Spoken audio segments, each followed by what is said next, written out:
Hello. Hey, Dylan. Hey, Zach. How are you? I'm great, thank you. Welcome to another episode of Twitching UpStream, which is another show by Some Nobodies. I'm Zach, and that's Dylan on that side over there today. And Twitching UpStream is a side project from Talking UpStream that comes out on Sundays. And that show, we actually have a bunch of guests on, and we have interviews, and we talk to creatives, and we kind of build a big thing. But Twitching UpStream is...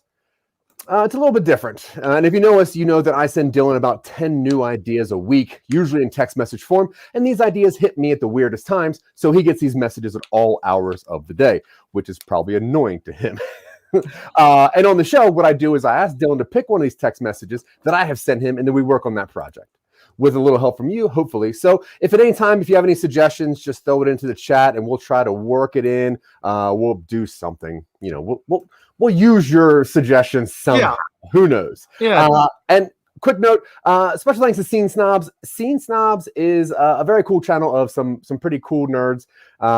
They let us on their network, which is great for us and probably great for them. So if you like nerdy stuff and you're watching this right now, go to thescenesnobs.com. It's a channel, it's a radio, it's entertaining. Oh yeah, and it's everywhere.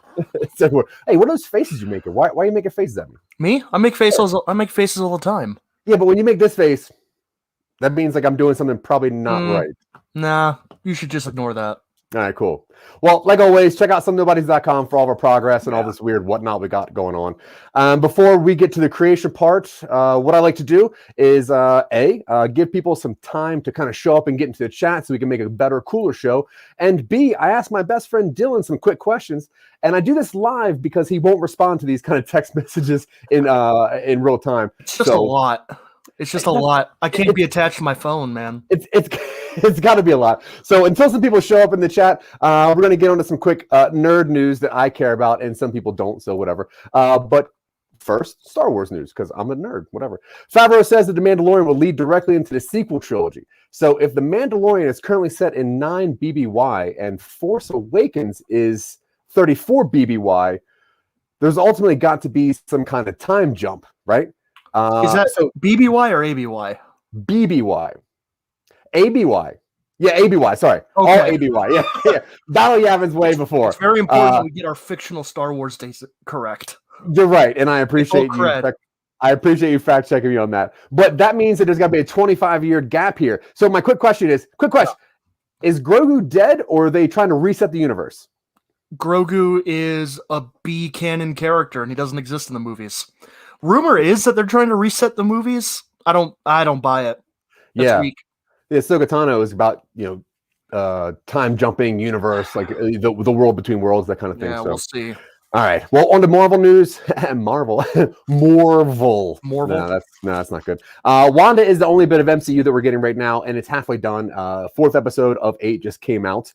Knowing that it's leading into Doctor Strange and also Spider-Man 3, quick question. What are your thoughts of the show, and is the devil doing this? My thoughts so far is that the first half is pretty strong. I like the pacing, though I've heard some criticisms of it being too slow. Just remember what it used to be like watching TV once a week. Yeah, it's cool. Yeah, I'm in a chat room that blows up nonstop, and they were talking about somebody very famous is in there, by the way, and he was talking about how great it is that you can have WandaVision out and have that weekly thing where we can just sit back and talk about it, and chit chat. If the devil is involved in any way, top notch, 100% on board. Yeah, which is cool.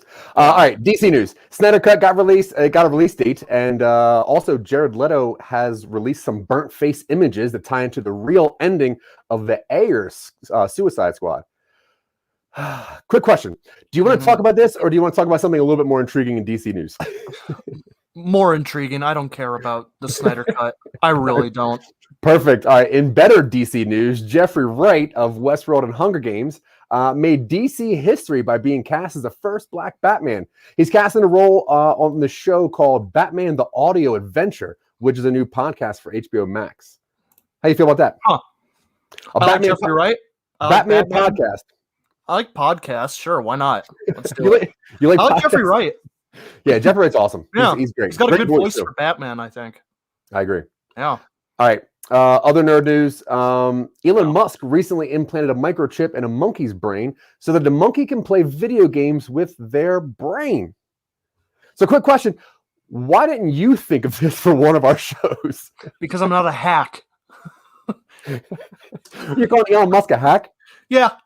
All right, that's fair. He can fight me if he disagrees.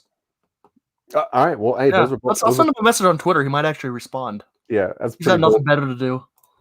That's a pretty bold statement out there. Just have Elon Musk fight me. All right. So, Dylan, do you want to get onto the show? Yeah, sure. Let's do it. Okay. Cool. Yeah. So, Twitching UpStream. Think of it kind of like we've reduced Talking UpStream down, so it's all concentrated. We skip the interview segment, we skip any of the scene stuff, and so what we're doing, instead of having two ideas like we do on our Sunday show and you choosing one, we come with an idea kind of picked out already, so we can just streamline the whole process. So, yeah. I already highlighted all of these. Oh, you did? I'm sorry. I didn't see it's that. Fine. It's fine. So normally how we do this is that I go back through all of these text message ideas that Zach sends me throughout the week, and I pick a few that are really intriguing, and we kind of nail down one that we want to do. I figured in order to streamline it a little bit more, I just come with one of them prepared already. And that idea, and it's admittedly maybe a little derivative, and I had some hand in that. The reason I chose this one is because I've been watching a lot of The Expanse recently. And one of the ideas we've talked about this last week is the equivalent of Die Hard on a space station. So, oh yeah, it's a group of people on a space station. They're trapped by bad guys, and they have to figure it out. They have to figure out what's going on or get out of it.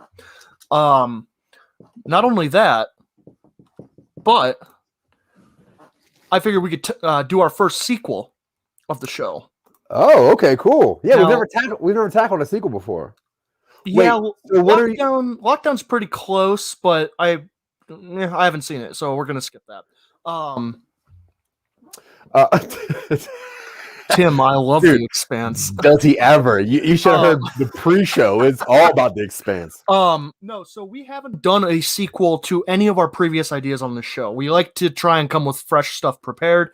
But I think we have a few ideas that bear expansion, and the one I'm referring to is something we did on Twitching UpStream a few weeks ago, which we had tentatively titled Empire of Salt. Yeah. Now, Empire of Salt, for those of you who don't go back through our back catalogs, like true fans, it was Zach had sent me this long-winded text message about wind caves and finding rocket boots and a sword and using it to fight off these. And it was very Hero's Journey. It was very vague, intentionally, so that we could expand it. Mm-hmm. And we turned it into this weird, like, Waterworld / Revolution megacorp sci-fi space opera thing with a main character named Salt who shows up and is kind of the instigator for this rebellion. So I figure what we do right now is we figure out the second part of this, because we had kind of come into this with the idea that it being a franchise.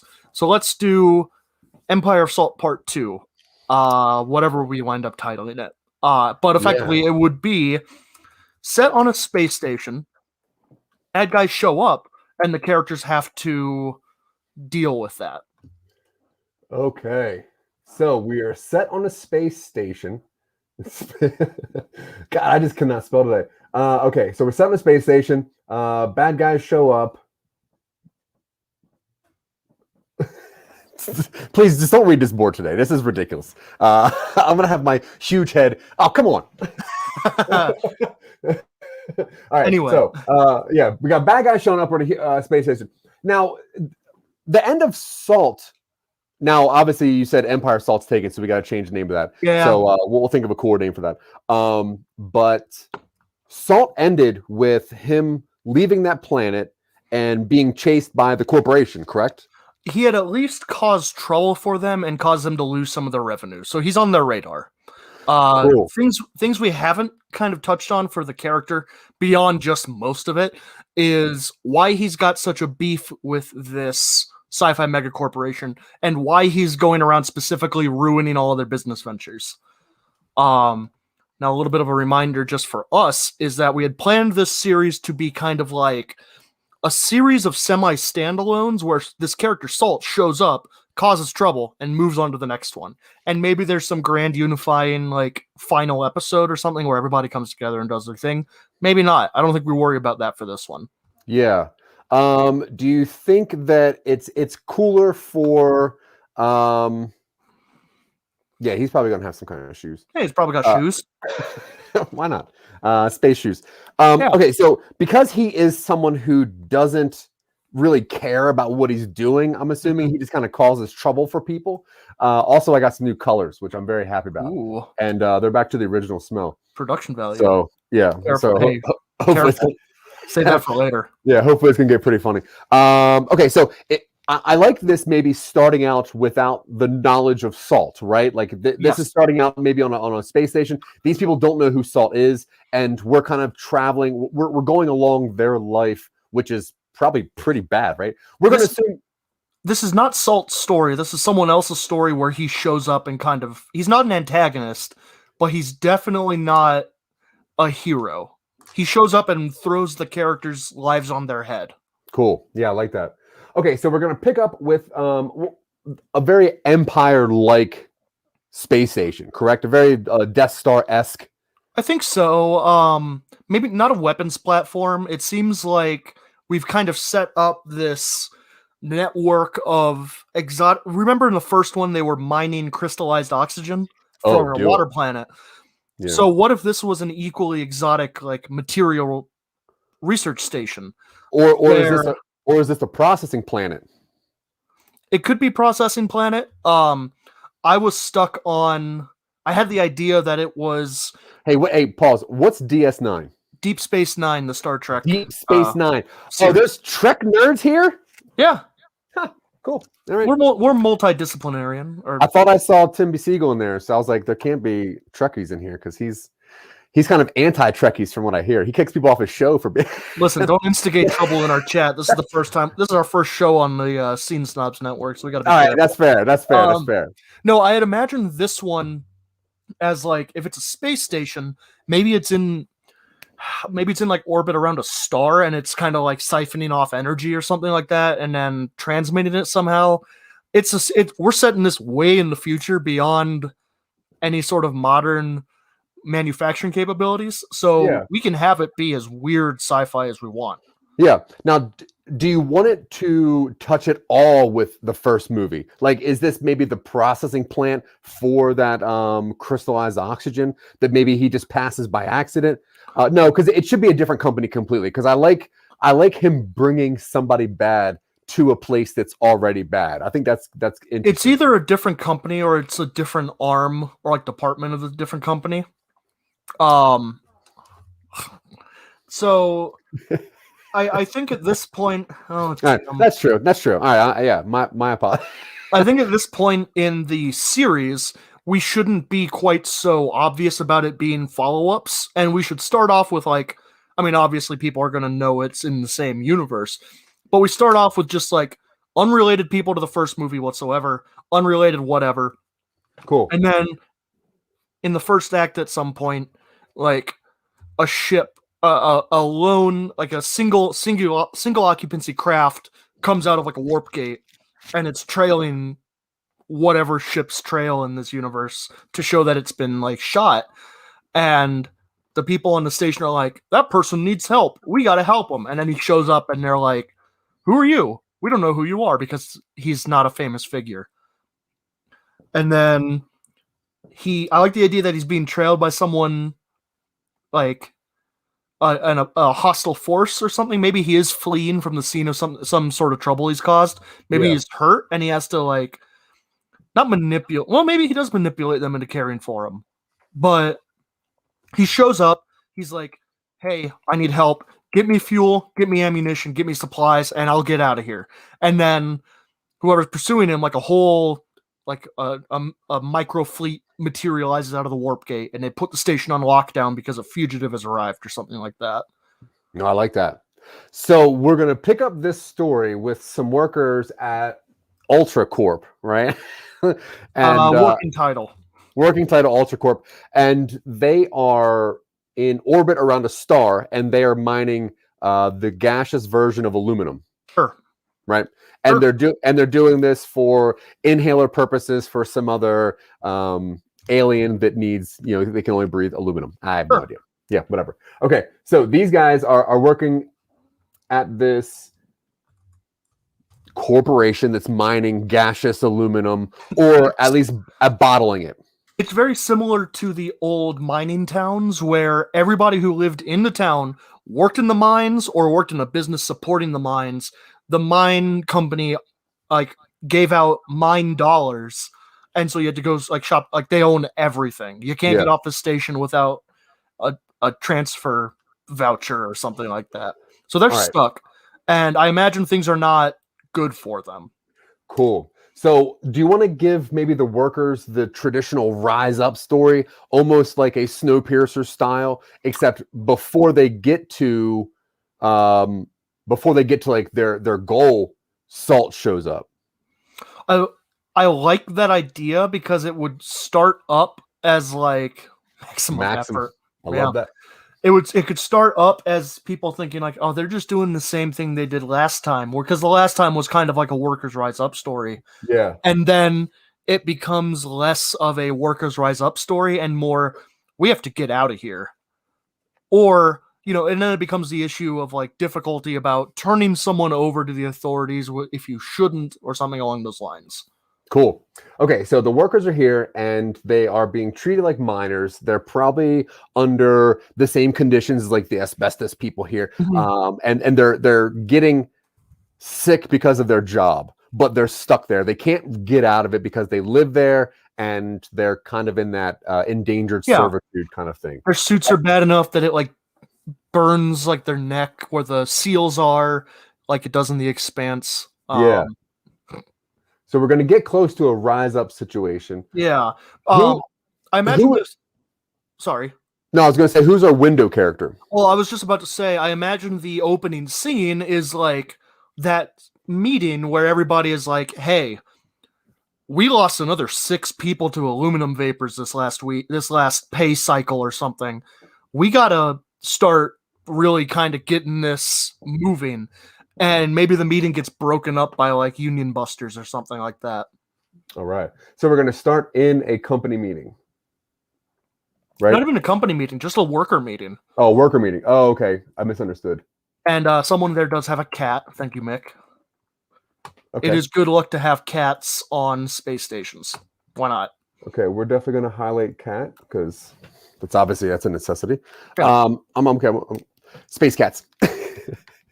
Okay, so we're going to pick up in this worker meeting, and they're going to talk about everything. And who do you want to see as the main character who is going to fail, unfortunately? So, well, he fails at this initial, but there could be a secondary thing that they develop that he gets going. So our last one had kind of like a trio where it was the 3 kids. It was Endy, she was a miner, Brack, who was kind of like the jock, and Theus, who was a mechanic. I say that we don't do another young group. I say this time we do slightly older, maybe a little more seasoned and cynical, and that way we can have a different kind of tone to it. Because that last one had a real big theme of like rising to the challenge and becoming yourself. So this one maybe, I mean, we still do rising to the challenge, but we could also be like, maybe some things are worth fighting for. Absolutely. I'm down with that. Yeah. Yo, what's up, dude? Okay. So we're gonna have a group of slightly older but established and experienced people that have been working on this mine. Yeah. And we're gonna get to the rise up situation. Who's our main character here? Who's the window character? I'm feeling really. I'm stuck on the imagery from Moon is a Harsh Mistress. Okay. So I'm thinking like maybe a soup mechanic. Oh, cool. A soup? Suit. S-U-I-T. Okay. Someone who is responsible for the integrity of the suits that they have on when they go out to operate it. Oh, that's cool. A good question, Tim. So how does a company gain more workers? Do they we could borrow from Ready Player One where they're working off their debt, but have to pay for the food and stuff? We could do that. I like the idea of indentured servitude. Like, yeah, Elon Musk suggested that as a way to get people to Mars a few months ago. So yeah, I think they go to I think this company, which we have called Maximum Effort Gas Association, which is MEGA for short. See, thank you, and also thank Tim. So what I think they do is when they need workers, they just go invade a local planet and take a. You don't like that? They couldn't. I don't like it being so hostile. I like the idea that they have like maybe a staffing agency that it's like venture out, voyage to the stars, like go experience life on a space platform, magnificent views.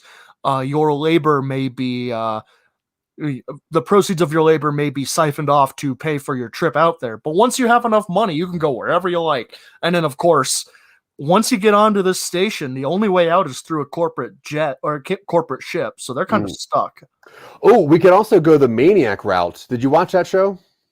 Yes. With like the ad credits or whatever. Like if you wanted to go somewhere and you didn't have money, you could just have an ad buddy sell your likeness. Yeah, so like okay. So if somebody wants to say go on a nice vacation or whatever, they would have to work for this company for X amount of years, and they would pay for their stuff. And then, of course, as you have to get food and supplies, the prices go up, and you're just kind of stuck in this loop of self-perpetuating debt. Yeah, I like that. Yeah, I think that's really cool. Nice. So adios, Tim. Yeah. Okay. So we're meeting them at a meeting where they are discussing, and I think it probably makes sense pacing wise to have them finalize the fact that they need to do something. Yeah. Like this is the we do the thing where it zooms through all the levels of the station and we see establishing shots, and then we go to a big like cafeteria style room where a bunch of people are shouting. They're all like, there's some people up on a podium or on they're standing on a table in the center of the room because it's all like really kind of jury rigged. Excuse me. But we would see the main character. I don't know. Someone in the chat give us a sci-fi name. Well, I picked Fort for short for like Fortham. Fortham? Yeah. Is that a reference I'm not getting? I don't think so. Cool. Fort. I like it. Yeah. So we see Fort. I imagine he's probably standing in the back of the room with his arms crossed. Oh, I thought that was a she. She? It could be she. Yeah. You said suit mechanic, and I saw like this, like, super like real strong girl named I was Fort. just trying to see how it was spelled. Oh, cool. Like F-O-R-T. Fortham. Yeah. Okay. H-A-M? Sure. Cool. Fort Ham. So we see her kind of in the back of the room with her arms crossed as some firebrands kind of lead the I guess this is kind of like a strike meeting almost. Like they're planning on like kind of trying to go on strike to grind the station to a halt until their demands are met. Mm-hmm. Maybe food shipments are getting low. Maybe maybe they had a break in like the food synthesizer, and so they got like a shoddy part that makes the food just absolutely awful. And it's all like protein paste, because it's dirty sci-fi. So yeah, now there's bits of metal in it. Yeah, or like unground up bits of bug or something like that. If you want to go Snowpiercer, why not? Yeah. So we see that meeting, and they, I think they ultimately do come to the decision where they are going to deliver their strike demands, right? Yep, I love that. Cool. And I'm gonna spin some stuff out here for just a second as like kind of like a progression I could see for this. We think the first act is going to be them kind of establishing the strike. Like we see that scene, maybe maybe her partner is really into the idea of giving it, like taking it to UltraCorp or something like that. So she's kind of following around for a little bit.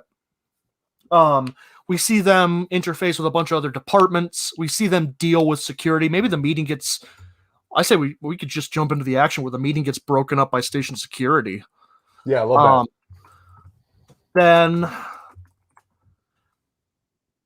we see, I say we see time passing. And we see them kind of deal with the miners and the staff, and maybe they have a sympathetic guard or something like that on their side.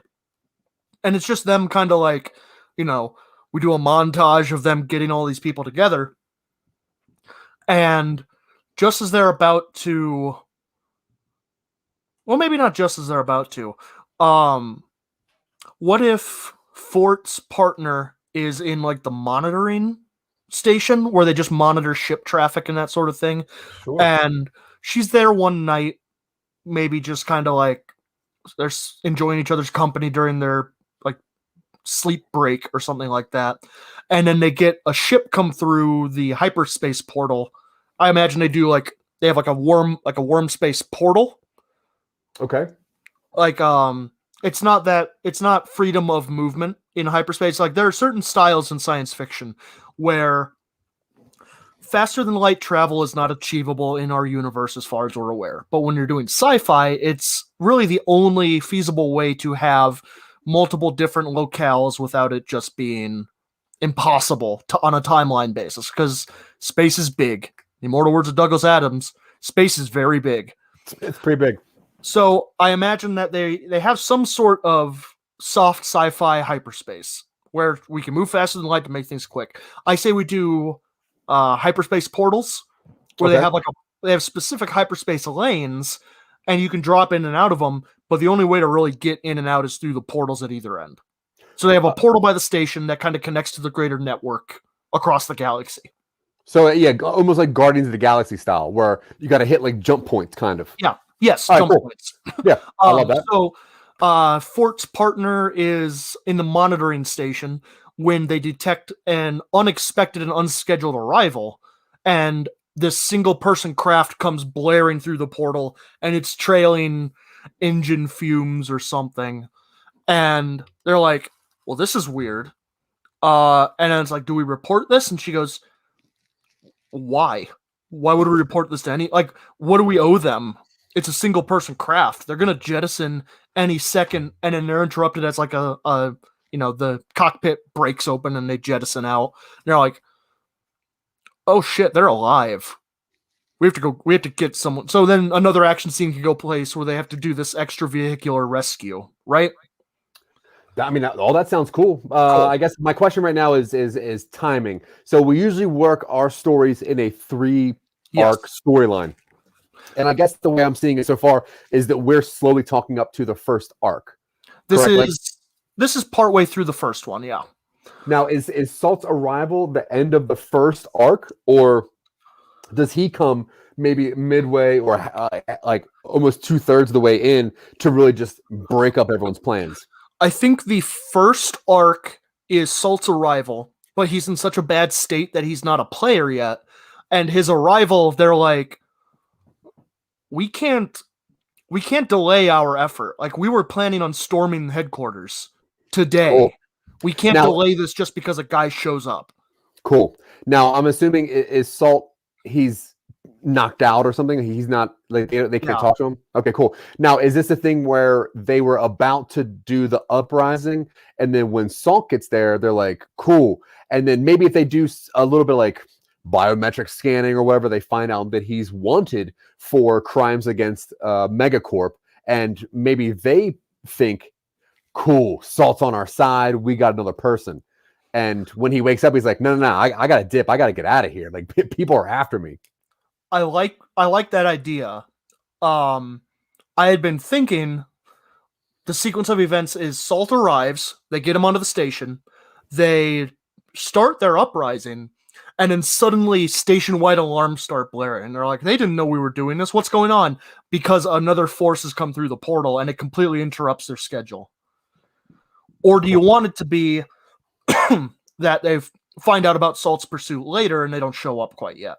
See, I like them finding Salt. I like them thinking Salt is on their side. I like there being that little thing of even these miners having a little bit more hope because now Salt is there, who is to them a perceived hero. He's a perceived Han Solo. He's not. He's a punk, kind of. Okay. So when he finally wakes up and they're like, hey, here's our plan. And that's when Salt's like, hey, no, I got to get out of here. I got to roll. And that's when the alarms start showing up. And they're like, what's happening? How did they know that we're about to do this? And then we hop into what you were talking about. I think that's cool. That's really cool. Yeah. So we want Salt to wake up before they launch their. They delay it because they're. I like the idea that someone recognizes him as like, no, this guy causes trouble for UltraCorp. Like, he could really help us. Maybe it's Fort's partner because she monitors all the communications. So she's like, no, this guy's got a bounty on him. Do we turn him in? No, we don't turn him in. He helps us. You hear what he did, and then we have our only reference to the previous movie where it's like, you hear what he did on Grillby? Yeah, I like that. And they're like, well, should we do it or should we wait for him to wake up? And they're like, we might as well just wait for him to wake up. But one more person will only just help. Yeah. And that's when the alarms go off, which probably wakes Salt up. Yeah. I can see that being like a moment in a Star Wars style movie. Yeah. So that's when Salt wakes up and they're like, okay, we have to go now. Yeah. And Salt's like, no, I got to get out of here. And that's when like the portal pops open and Megacorp is there looking for Salt. So Tim has a fair question. Why is he named Salt? And if it's just a name, it should have a backstory to his mining days and how he didn't have one. That's a good point.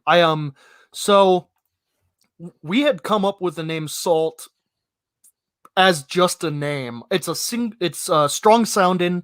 I'm a big fan of naming characters other words in fiction.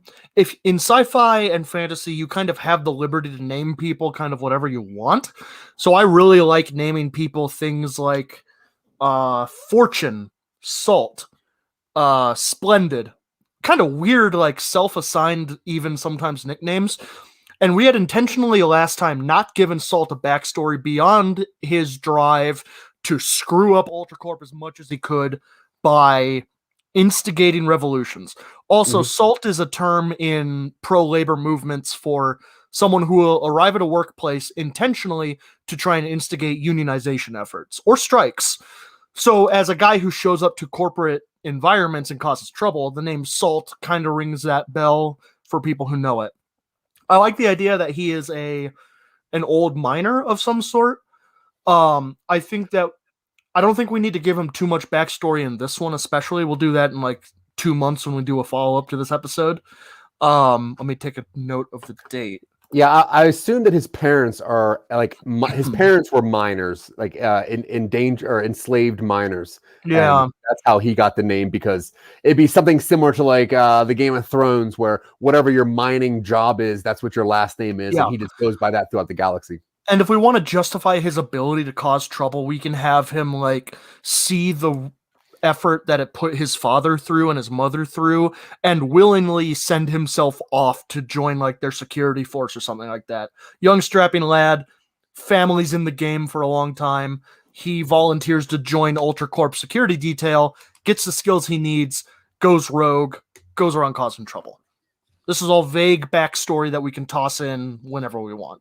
Yeah, I love that. Yeah. So when last we left off with story stuff, they were waiting for Salt to wake up.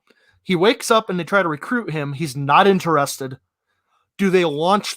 Then they launch anyway. They're like, we've waited too long. We have to start or we'll lose this momentum. And then they start their uprising or strike or whatever. And as they are delivering their demands, unexpected portal lane opening detected.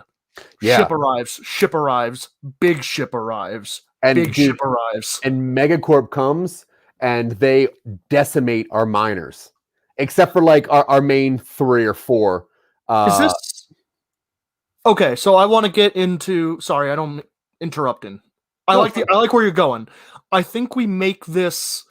I think this is when we kind of expand the setting just a little bit. They work for UltraCorp, but they're a different department. It's their Strike Buster Squadron, or well. No, I was thinking 2 different companies completely. Yeah, they also they have to be called Megacorp technically, but no, they're 2 different companies. They're subsidiaries under the UltraCorp umbrella, and they're just feuding corporations. Or this is a completely different corporation, and Salt is just antagonizing everybody he can. I think that it is an accident that Salt is there. I think these are 2 completely different companies, and I think we pick up in the rebellion style show. But once Salt arrives, he brings bad news. He brings worse than what's going on. So as they're getting the uprising, Salt's coming in, like you say, and then that part is the same. They find out who he is. They think they got an ally. They think they got a hero in their hands. And when he wakes up, he's like, "No, I don't know how I got here. I got to get out of here." And they're like, let's just go now. Let's deliver our demands right now. So as they're delivering our demands, portal pops open. Megacorp from episode 1 shows up, and the first thing they do is boop, boop, boop, boop, boop, boop, boop, boop, and they just decimate the majority of people on both sides. And they land and they go, "Just bring us Salt. That's it. Just bring us Salt." And they don't care what's going on. I like the idea that they show up and immediately attack it. I don't think they should show up and kill a bunch of people. They should show up and demonstrate their overwhelming force by like neutralizing their defense turrets, scrambling, like deploying a bunch of like anti-fighter mines or something like that. Like they show up ready to cause trouble, and they completely neuter the station's defenses. They're just like, and then maybe, as a show of force, they land a token squad and just line people up. Yeah, no, I'm okay with that. I just think that in the last episode, Salt ruined their plans. Salt messed up a lot of their stuff. And if they're going to show up to just an orbiting, like a star orbiting mining thing, it's just a ship to them. And if they're going to come with like a full force and they show up at this ship, they're going to just do some havoc. They're going to rain down some terror. Well, remember in the stinger that we did last time, it was the assistant approaching the CEO of that corporation and saying, "Hey, the mines on Grilby are down." And he dismisses it as a minor loss. And then he goes on to, remember we had the Galactic Senate stuff where he consolidates power. I don't dislike that idea. I think I wonder if we should just make this like a smaller corporation unrelated to the Grilby stuff. This is a different faction that Salt has antagonized. Maybe they're like space pirates and salvagers, and Salt is just going around like either pre-salvaging everything or just ruining the quality of everything around them. You know what I mean? Yeah. He's just screwing up the quality of the salvage they could find. Yeah. I just like that he just kind of shows up haphazardly without really a plan and just messes stuff up because somebody's always looking for him for something else. Yeah. So that's cool. All right. So right around the middle of the movie is when Megacorp shows up, and that's as these renegade miners are about to overthrow their people, UltraCorp. I figure that's at the end of the first act. We completely just cut the momentum to that storyline. With maybe like we could resume it later on, like they had laid maybe they had some sort of like fail-safe where they had rigged the station in some way, and that can come in later. Okay. You know what I mean? So what do you think the storyline for the whole second act is going to be? I think the second act is them trying to get out of here, because now suddenly there's this conflict between this newly arriving force and the station they're currently on, and they are not equipped to fight these newcomers, and they're not willing to sacrifice themselves for the people who put them in such a bad position. All right. Now I'm assuming because this is part 2 of a series, we might be like the sorry. Honestly, you charge that round. Right. We're going to hit the Empire Strikes Back kind of thing, where we're going to end on a down note because it is the middle of a series, which is obviously the middle of a long movie that's broken up into movies. But we're going to have to end on a down, right? Like that kind of has to happen. So I think. Carry on. You're on a roll. Go for it. So I think what's going to have to happen is Salt has to get away. Like that's a fact, right? B, our heroes of this movie have to suffer a loss. So I think they don't get away. Okay. I think that what happens is maybe Salt inadvertently destroys the people in charge, and then because he leaves, he brings he takes old Megacorp with him, and they're left here in rubble, but with an easier ability to overthrow. Yes, I agree. I think so. One of my kind of like a trope I really like is we did it. Hey, no, I'm in charge. Like they do it and then immediately fall to infighting. Yeah. So I like that. They successfully drive off people. The station's in habitable condition.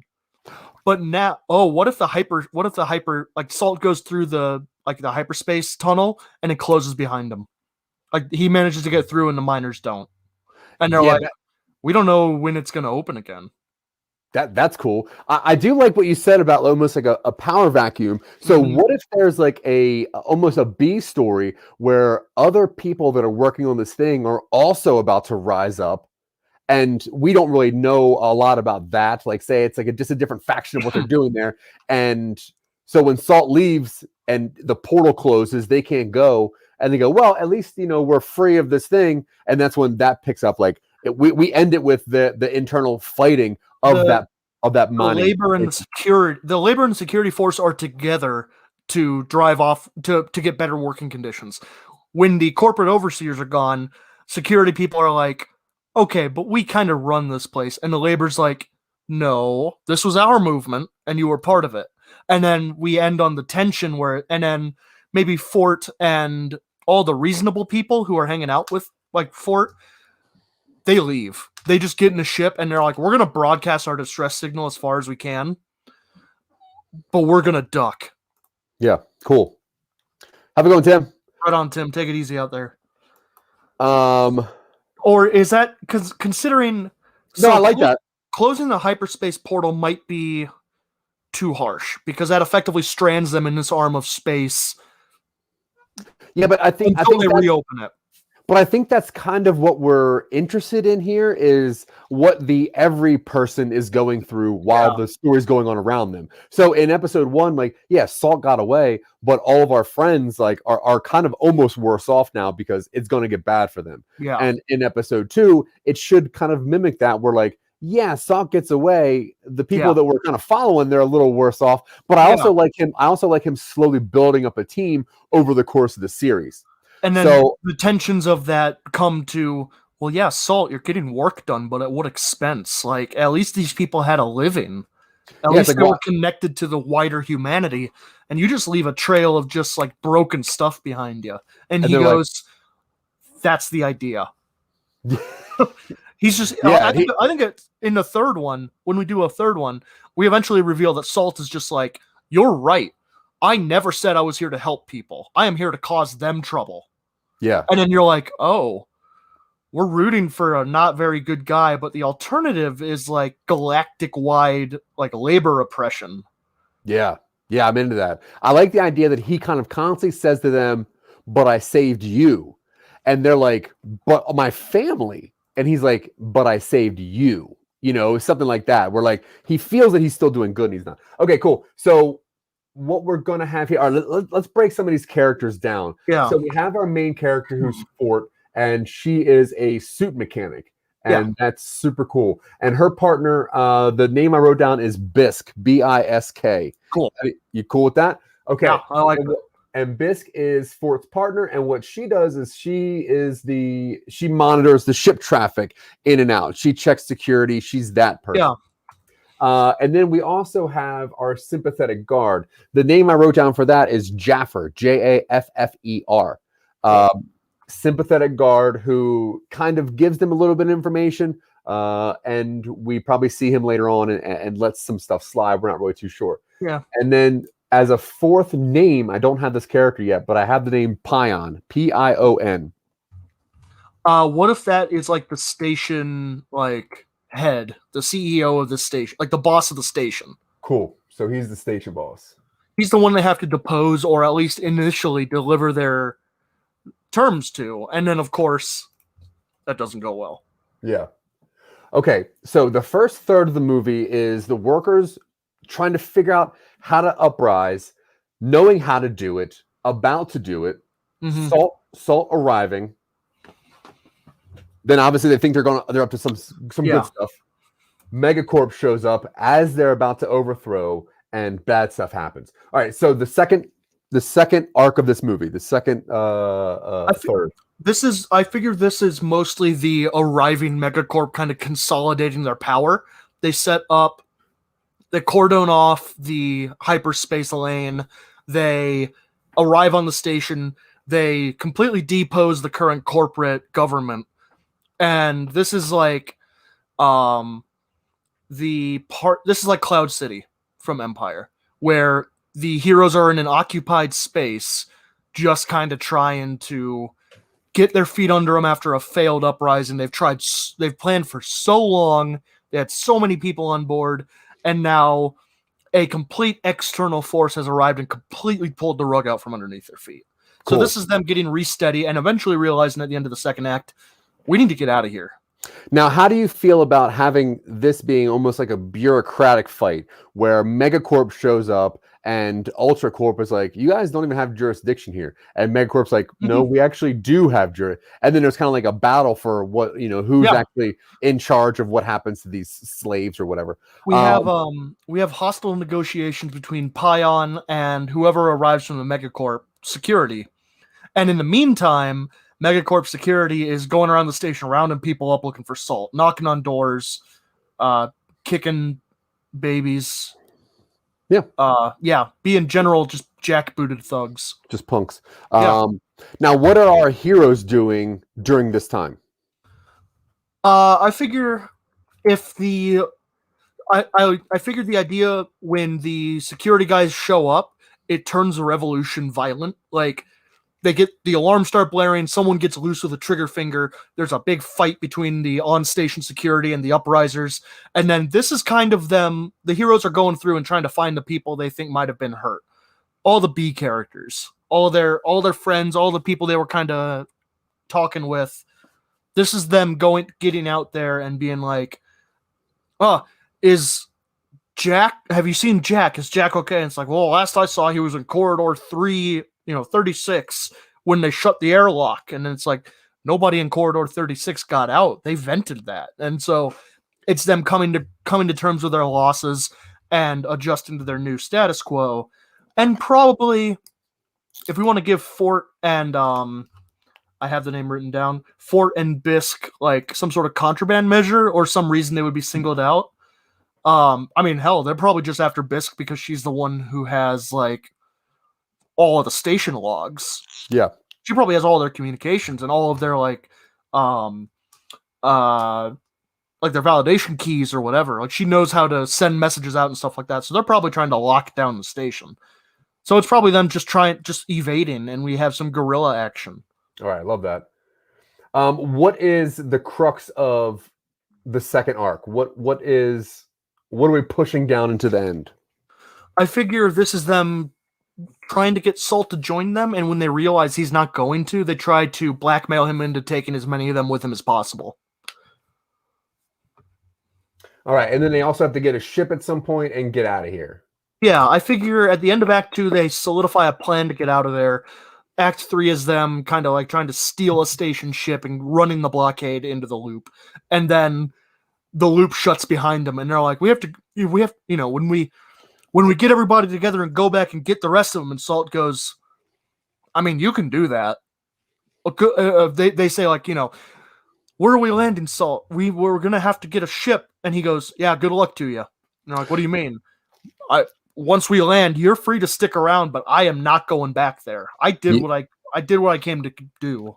Now, I also like Salt inadvertently helping. So let's just say that the ship that he has to take is the Megacorp ship, whatever, that causes all their defenses to go away. So like, say they have like one main ship and they kind of deploy defenses all around this mining camp or mining station. If Salt takes the main ship, those defenses shut down. So let's say that Salt somehow helps inadvertently, because I'm cool with that too. I like the idea that he's helping them in some way. I think that I'm not a huge fan of the take one ship and everything shuts down. It's like the killing the hive mind, which is, you kill the head zombie and all the other zombies drop down. It just erases the cleanup for the heroes. That's fair. I like the idea of him helping though. What if he is like, what if he just agrees to help thin the occupiers on their way to get the ship or something like that? Or like he just is like, I'll take out as many as I can. Or not even that. What if he agrees to help them like subvert the station security system so it only recognizes them as friendlies, and then the station itself starts to like clean out the occupiers? Okay. So there's a video game I play. It's a multiplayer game called Space Station 13, and part of that game is that someone is the artificial intelligence, and the artificial intelligence has to help everybody on the station do their job. That's it. They open doors, they reroute electricity, they do stuff like that. And the reason that the AIs never hurt anybody is that they can't hurt humans. They recognize the crew as human and they can't hurt humans. But if someone goes into the station like mainframe and changes one of their rules to nobody on the station is human, fair game. Okay, cool. So what if he like subverts on station security measures and he's like, tappa, tappa, tappa. All right, you guys are set. Feel free to make the AI do whatever you want it to do. So he just kind of hacks her stuff and dips. Yeah, he gets them to the hangar, and then on the way they're like, "Hey, you can't just, duck like this." And he goes, "Well, I can, but I'm not going to leave your friends high and dry." Cool. So he does that. He finds the ship. Now, how do we get back at UltraCorp for this? How does Salt inadvertently help the miners take out UltraCorp? Does he just like... What if this station is responsible for supplying a huge portion of their like starship fuel or something like that? So he wipes out a huge source of their potential ability to move around. They can still move around, but they have to solidify and consolidate and really focus on the important stuff. So it weakens their grip on a lot of the like more far-flung areas. Sure. How does he do that? By liberating the station from their control. So but how does he do that? I mean, I'm seeing part of this as being him leading just like, not really Seven Samurai in it, but kind of like helping lead. He's like, oh, wow, you guys had stockpiled some stuff, huh? You were ready for something. And they're like, yeah, well, I mean, it was going to be non-violent mostly, but we were ready to hold out. And he goes, okay. Maybe he does infiltrate. Maybe there is the command ship and he infiltrates it and like does something to like hamstring it somehow. Yeah. All right. Yeah, I'm definitely into that. I do like him hurting the bad guys, but not because he wants to, but that's just how it happens. So I like that. I also, what if he needs one of these characters to get this ship out? Like he needs the people to help him, which is why they're like, look, we're not gonna let you get the ship out if you don't help us do this. What if Bisk has one of the only activation, like she knows the activation code for the ring, and when the security guys come through, they shut it behind them, and they're like, we can't open it without the override code, and Bisk is like, well, I mean, I have it on a physical stick in the office, so if we can get to the office, we can get out. Perfect. So she'll help Salt if Salt helps them, right? If Salt just decimates the people. Okay, so then that's when maybe Salt changes the security measure stuff and he gets whatever. All right, what's the last little bit of this movie?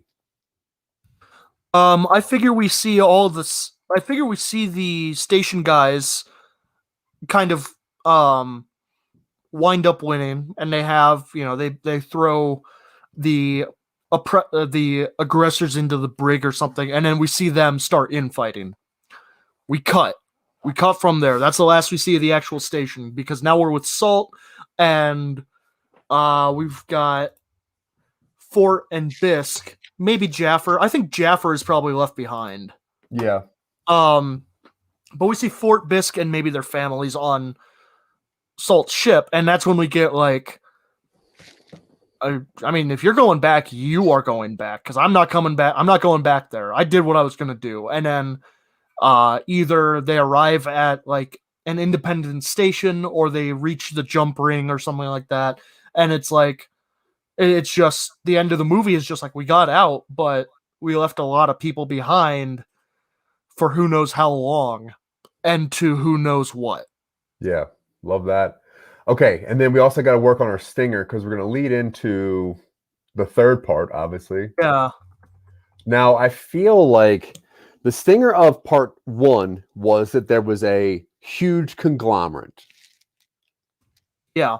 And now, they were reporting news that the Grilby mines had been brought offline. And then the guy who leads the corporation is just like, huh, that's weird. And then goes on to deliver some sort of thing to the Galactic Senate or something and get an additional power. Yeah, so I think at the second one, the stinger should be A, we reveal our first main individual bad guy, and B, we're letting the audience know that this mega corporation, the big corporation, knows about Salt. Yeah. So no, I agree with that. Yeah, it's very similar to the first stinger, almost like shot for shot kind of thing. And they go, hey, we lost a mine around the star. What's the name of the star? Hierophant.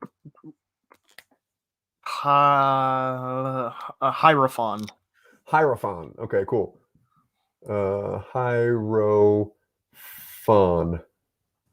And all these names are potentially temporary. Yeah. Yeah, except for Salt. Salt's sand. Yes. Okay, so then that's when we have the stinger there, and that's when the company finds out about Salt, and they're like, okay, I guess we actually got to do something. Yeah, and then, there are similarities between what happened on multiple other outposts, and he's like, we'll have to establish not an investigation, whatever term, an internal affairs investigation into external agents affecting our whatever. Yeah, and then the main person who is in charge of Megacorp that we saw in episode 1 Stinger hands the file to the main big bad of the full series and is like, or turns his chair, and we see that he's in a conference with a bunch of other guys, and there's the big window in the center of some shadowy figure. And so we get the idea that this is way more far-reaching than we thought. Yeah. And that news is about to get kicked up to everybody. Yeah. And they have a file on Salt. Yeah. They start one. We see it like, Oh, yeah. We see them start transferring all of these similar incidents into an incident report. And it's just like, ding, ding, ding, ding, ding, ding. And we see that he's been busy. Yeah. Cool. Oh, that is cool. All yeah. Right. So we got a couple minutes left. Now, Empire Salt, obviously we can't use. Now, do you want to quickly change this? What's our name for something that's similar to Empire? I like how this feels, but obviously Empire taken. But so we need like a 2-syllable name for something that is grandiose. Not Empire Salt's really good. Not Kingdom. We don't do a government body.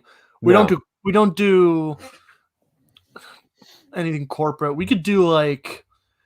So one of the big things is that Salt, he's leaving like issues behind him, right? Mm-hmm. So he's like snacking up a bunch of junk. Yeah, he's just fleeing his problems, and he can't look behind him. And the big thing, the big biblical image of Salt is a pillar of it, like pillar of salt, where you look behind you, and the woman you're leading out of the underworld gets turned to salt because you're not quite out yet. Ooh. So Salt can't look behind him, or else all of his work is going to be undone.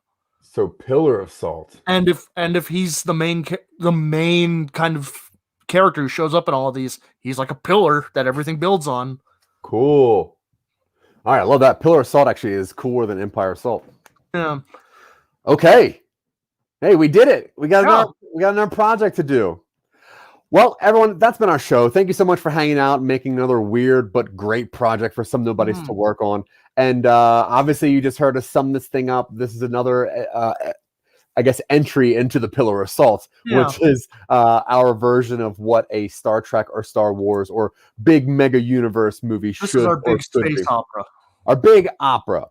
If you want to check in on this and other weird things and other things, other projects we got going on, you can always go to somenobodies.com, which is right up here on top of that board. And if you really want to be our friend and help us make more and more and more things, including a movie or a board game or a theme park based on the Blade Runner universe, then head over to patreon.com/Some Nobodies. You know you want to work on that. Yeah, of course. Some people that not only we need to thank, but we also really, really want to thank. Number one, Mick Manhattan from Scene Snobs. That's awesome stuff, man. It's radio, it's television, it's entertaining, and now we're a very small part of it, and we do appreciate it. Scott Curtis behind the bits. If you're into award-winning interviewers or even award-winning podcasts, please check out Scott Curtis behind the bits. That guy is awesome, and he knows how to ask a question. We got some East Coast friends that we got to thank: Sarah Tkachuk and Tanya Sheck. If you're into other podcasts, you can always go to Listener App at the Greatest Podcast App on Instagram. Those guys are super cool. And Jim Eade at the Eade Foundation, who brings chess without borders to people who want to play chess that can't. So awesome dude there. Important work. And to Dylan Terry, my very, very best friend, I appreciate you so much. And thank you for spending any amount of your time with me. And also thank you for not texting me back so we can have shows about me asking you why you don't text me back. And to you, Zach, understanding that I'm not a casual texter. I appreciate you, man. I appreciate you all, even through the silence. Right on. All right. If you want to see more of our stuff every Sunday, you got Talking UpStream. Every Tuesday, you got Twitching UpStream where you can talk to us live. Other than that, head up to this place right here and check in on Pillar Assault. I just ran my mouse cursor over it as if people could see it. That's our show, everybody. We'll see you next time. Bye. Bye.